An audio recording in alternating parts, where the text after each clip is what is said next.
الحياة مفتوحة، الحياة مفتوحة، كلنا لازم نعيشها بكل حلاوتها، بكل ما فيها من بهجة.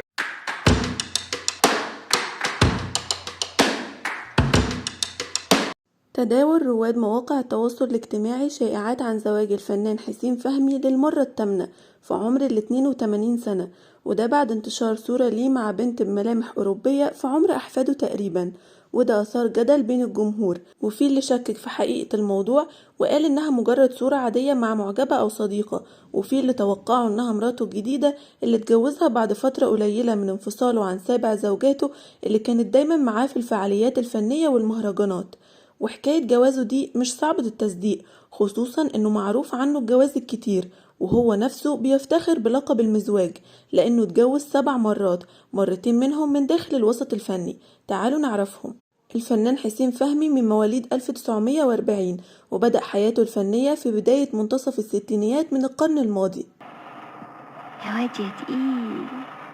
ودلوقتي وبعد 7 جوازات عرفنا ان الواد التقيل مطلعش تقيل ولا حاجة. الزواج الأول في حياته كان من السيدة نائلة محمود، إحدى سيدات المجتمع الراقي اللي اتعرف عليها خلال دراسته الإخراج السينمائي في الولايات المتحدة الأمريكية، وده كان بداية الستينيات.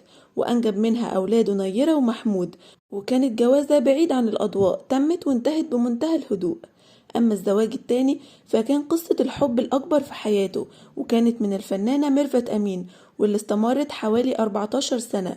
وبدأت قصة الحب دي خلال مشاركتهم في فيلم نغم حياتي مع الراحل فريد الأطرش، وكان وقتها حسين فهمي لسه متجوز. وحاول الطرفين تجاهل المشاعر دي، بس واضح ان الحب كان اكبر، فاتجوزوا سنة 1974 بعد انفصاله عن زوجته الاولى نائلة محمود.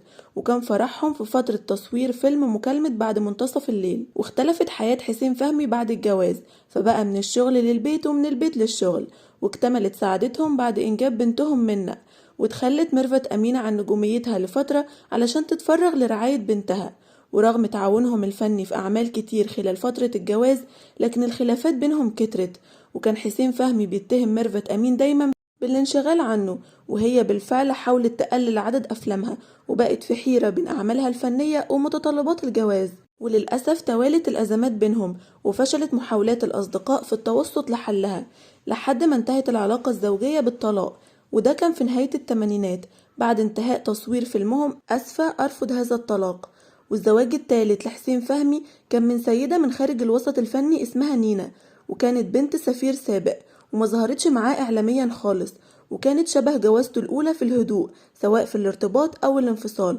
فجوازهم ما استمرش كتير وانتهى لعدم التفاهم. وفي 2007 خلال أحداث مهرجان القاهرة السينمائي اللي كان بيرقصه حسين فهمي لمدة 4 سنين، أعلن عن جوازه الرابع بسيدة من خارج الوسط الفني اسمها هالة فتحي، وهي خبيرة كمبيوتر شهيرة. والزواج الخامس كان من الفنانة لقاء سويدان، وبدأت قصة تعارفهم خلال مسرحية أهلا يا بكوات، واتقابلوا مرة تانية في مسرحية زكي في الوزارة، وبدأت قصة الحب. وبعد انتهاء المسرحية أعلن حسين فهمي جوازه من لقاء، وحفل الزفاف كان على متن الباخرة اللي بيمتلكها.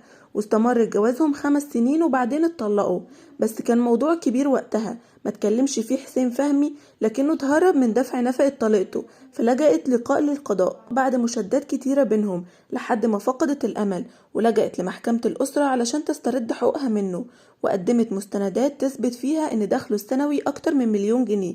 وبالفعل سلمتها المحكمة مبلغ 700,000 جنيه نفقة متعة، وده بعد فترة طويلة في المحاكم.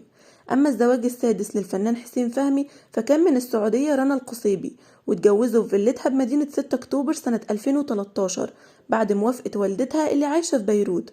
والجوازة دي كمان دخلت محاكم الأسرة، فبعد 3 سنين أقامت رنا دعوة خلع ضده، وأكدت فيها إنها مش عاوزة تكمل حياتها معاه، وإن كل مساعي الصلح فشلت.